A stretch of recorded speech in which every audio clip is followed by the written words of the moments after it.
Bienvenidos al debate de Fundación Libertad y Desarrollo. Hoy queremos hablar sobre economía.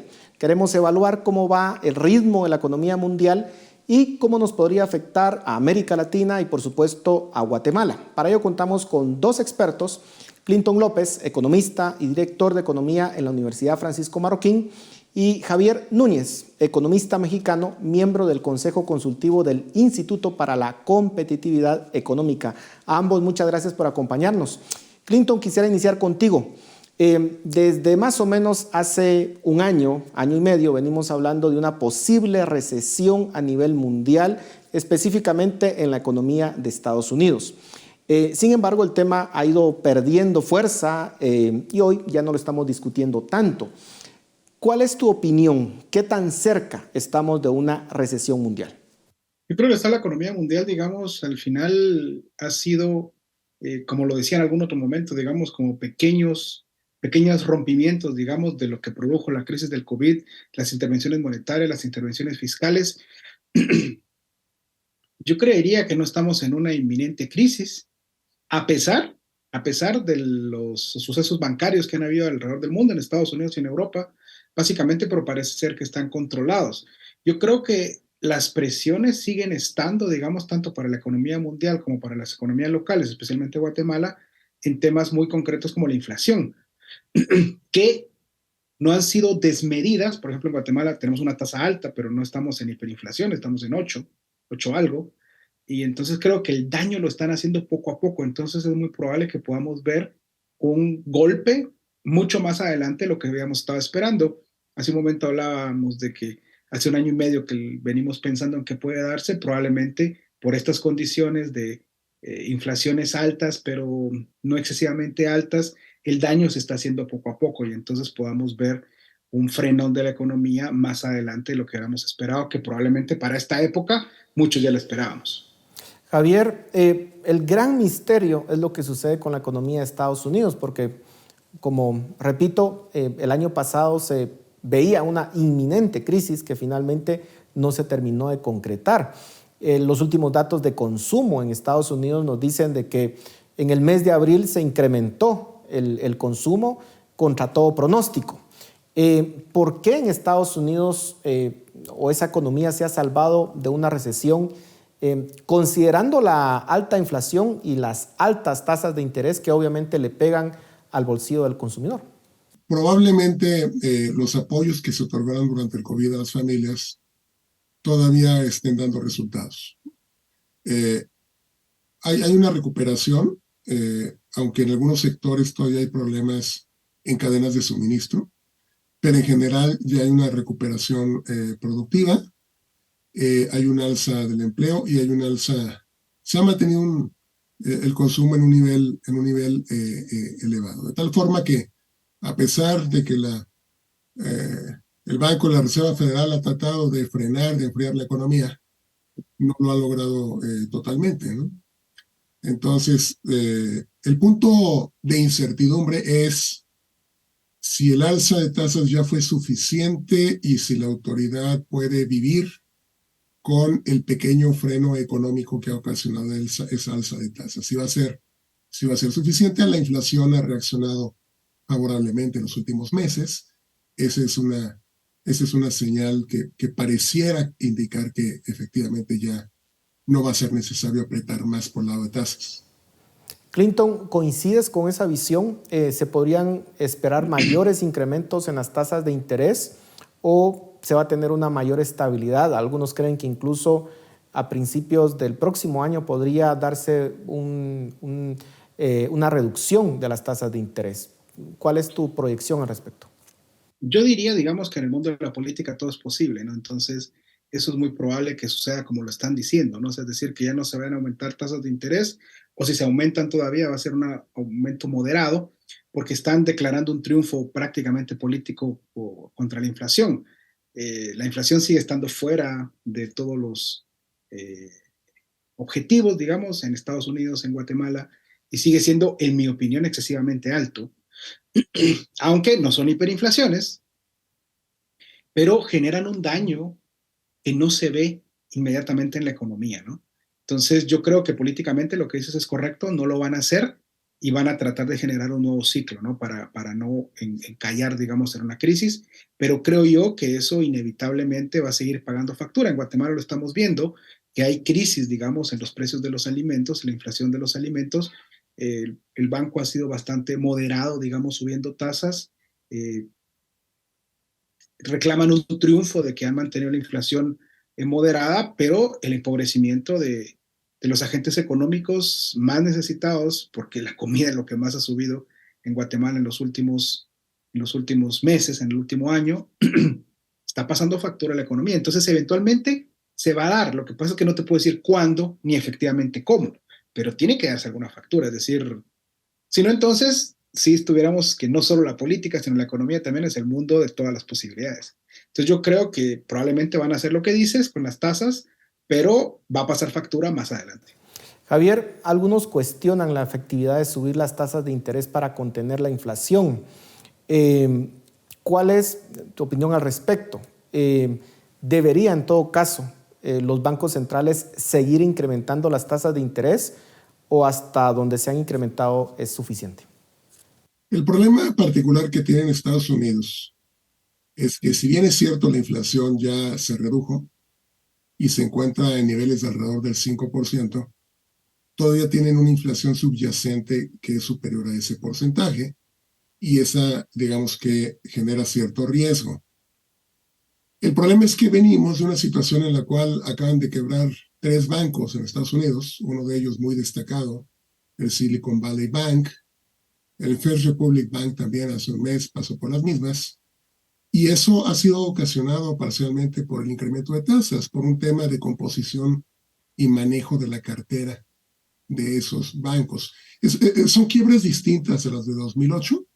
Estas son quiebras ocasionadas precisamente por la política de alza de tasas.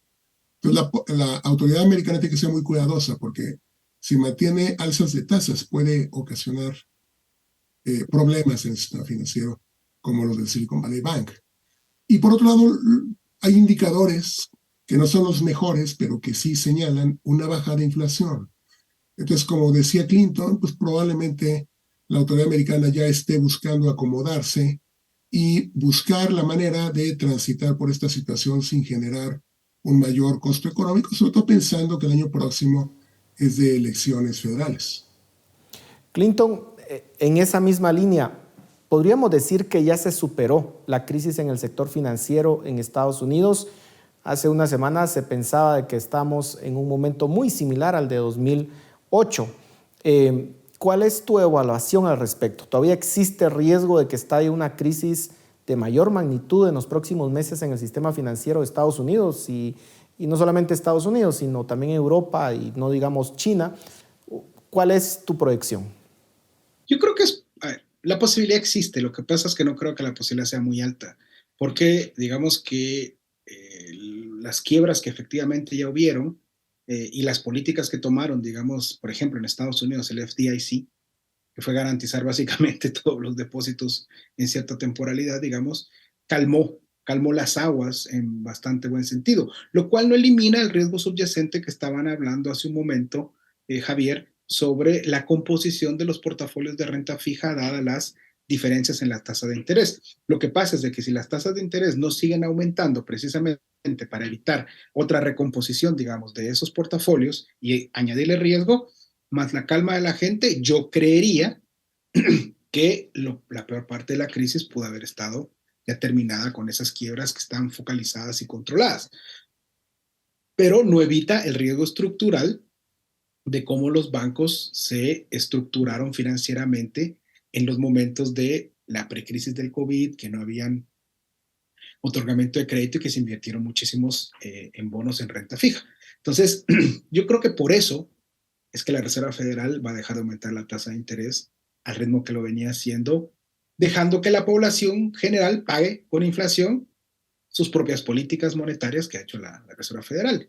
Y en países como Latinoamérica, digamos que algunos países como en Guatemala mantenemos en términos prácticos un tipo de cambio fijo, seguirán reclamando inflación importada sin asumir que la inflación importada es por tipo de cambio fijo, porque no trasladan los riesgos a los tenedores de las divisas, ¿no? Que es lo que está pasando en Guatemala, ¿no? Seguimos hablando de inflación importada porque mantenemos el tipo de cambio fijo. El Fondo Monetario Internacional lo vino a decir. Tienen que flexibilizarlo, tienen que trasladar el riesgo a quien lo tiene que corresponder, y el banco sigue en sus 13, dándole inflación a la población. Javier, pero ¿cuánto más va a durar la inflación? Ya vemos que de alguna forma en ciertos países está disminuyendo. En algunos otros lo que vemos es que disminuyó y luego se ha quedado de alguna forma bastante estancada en un nivel por encima de las metas de inflación de los bancos centrales. ¿Y qué papel puede jugar en todo esto el mercado de materias primas? ¿Qué va a ocurrir, por ejemplo, con el precio del petróleo, que ha mostrado bastante volatilidad en los últimos meses? ¿Qué podemos hablar de estos temas? La inflación llegó a alcanzar, hablando del caso de Estados Unidos, casi 10%, 9 y fracción, y en este momento se encuentra alrededor del 5%. Entonces, eso pareciera ser un triunfo. Yo diría que es un resultado positivo. Sin embargo, la meta histórica es el 2% aproximadamente, ¿no? Entonces, del 5 al 2 todavía hay un trecho importante.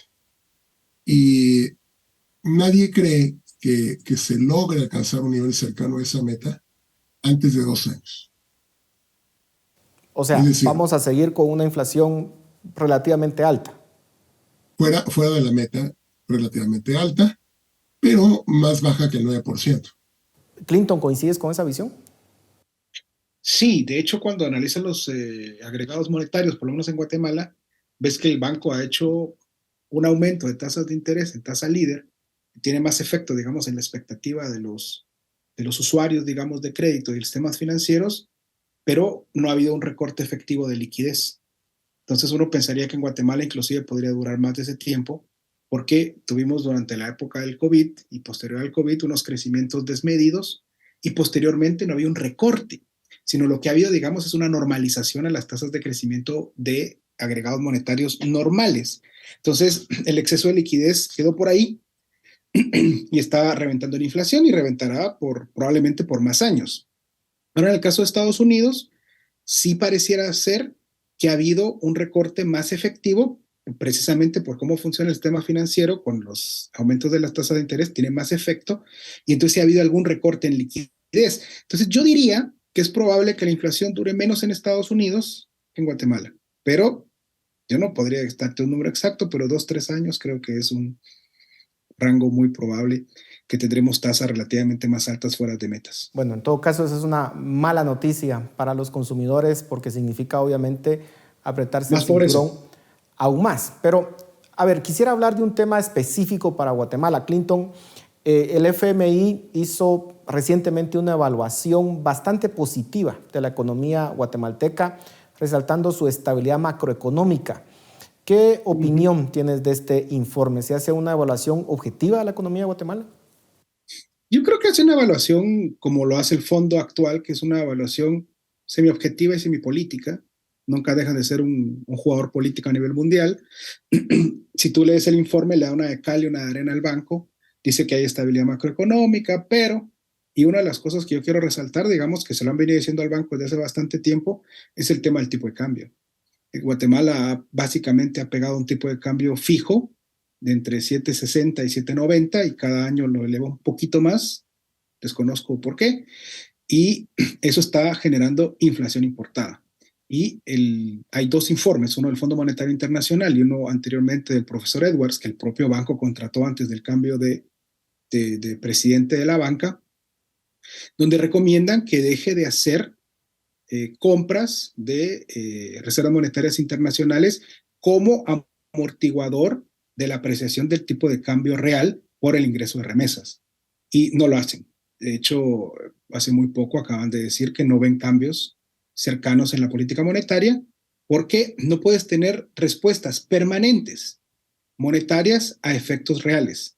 Lo que recomendaba el profesor Sebastián Edwards y lo que recomienda el Fondo Monetario Internacional en última instancia es que la potencial pérdida de competitividad que pueda derivarse de la apreciación del tipo de cambio por el ingreso de las remesas sea compensado con inversión en capital fijo. Javier, ¿qué papel juegan las remesas en explicar la dinámica de la economía guatemalteca en la última década. ¿Podríamos explicar la estabilidad macroeconómica sin esas remesas? Yo creo que las remesas juegan un papel fundamental porque la economía guatemalteca tiene un desequilibrio externo en su comercio internacional que ha venido expandiéndose, y ese desequilibrio es financiado con las remesas. Entonces, mientras las remesas sigan creciendo, pues Guatemala va a poder seguir financiando ese desequilibrio, independientemente de que representa una inyección muy importante de recursos para los guatemaltecos. Para este año probablemente las remesas vayan a representar cerca de 20,000 millones de dólares, y podrían ubicarse podrían equivaler aproximadamente el 20% del PIB de Guatemala. De hecho, están cerca del 20%. Sí, es la proyección que van a llegar, que probablemente rebasen los 20,000 millones.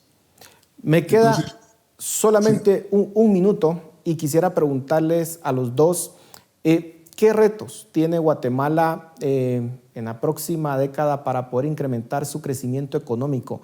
¿Cómo podría hacerlo? Además, obviamente, del efecto de las remesas. Javier, quisiera iniciar contigo. Yo creo que Guatemala tiene que destrabar el problema que tiene para generar infraestructura. En mi opinión, ese es el tema fundamental. Desde carreteras, puertos, aeropuertos, telecomunicaciones, porque la infraestructura le pega de manera transversal a toda la actividad económica, y la competitividad de Guatemala depende en buena medida de contar con infraestructura de calidad. Clinton. Mi respuesta muy rápida y concreta son 3 temas. 1, mejorar independencia de cortes, porque sin eso la infraestructura no va a poder hacerte el unleash que necesitamos para generar y cortar transversalmente la economía. No va a haber inversión en infraestructura de ninguna forma si no tenemos cortes independientes. Y la tercera, digamos que para mí esas son las 2 primordiales. La tercera, otra vez, citando el Fondo Monetario Internacional, una banca central más transparente. Hay una cosa que es inaudita, que el Fondo Monetario Internacional recomienda publicar los estados financieros del Banco Central en normas internacionales financieras para hacerlo más transparente. Imagínate de lo que estamos hablando. Entonces, más transparencia en temas del manejo de la moneda y cortes independientes y, por supuesto, inversión en infraestructura que va a desarrollar la economía del país. Capital. Bueno, se nos ha terminado el tiempo, pero muchísimas gracias a ambos por su análisis y su comentario. Y a ustedes en casa, muchísimas gracias por su atención. Nos vemos la próxima semana.